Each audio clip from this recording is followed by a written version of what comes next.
छठी संतान को दिले पचारि के हत्या कला सप्तम गर्भपात उमाड़े गला प्रभु फूल गछरे कढ़ धरु धरु कर्त धरी आपणकर केते कठिन हृदय को चिरिकी नष्ट कर दउछ कांदी कांदी देवकी वसुदेव श्री चंती स्वप्न रे महाप्रभु चतुर्भुज मूर्ति धारण करी देव दर्शन देइछंती भगवान निजे मां को डाकुछन मां मो आसी गरणी थरे तो कोड़ी रे बसी मते टिके वात्सल्य स्नेह दे ना मां मटिके से स्नेह ममता पाइबा पई कांगाल हेकि आसी वेद वेदांत इत्यादि शास्त्र मानकर अनेक स्तुति स्तव करती हेले आर डाली तारे जो आनंद अच्छी से आकटरे जो आनंद अच्छी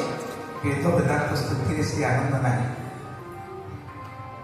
मां कनित भागी जाइछि अंधकार कारागार कोटि सूर्य सम तेजरे परिपूर्ण होइछि धीरे धीरे से आलोक पुण्य क्षण ही मां को भीतर और बापा को भीतर प्रवेश कर जाइछि से दिन मां देवी देवी अनुभव करछंती मोर ये अष्टम गर्भ है भगवान गर्भ धीरे धीरे धीरे बढ़ी बढ़ी आगे को जाइछंती बेसी दिन नुह आम समस्त 10 मास 10 दिन आम मातृ गर्भ आईछु भगवान 8 मास मातृ गर्भ से अष्टम पिला से 8 मास गर्भ रही से अष्टमी दिन जन्म नहीं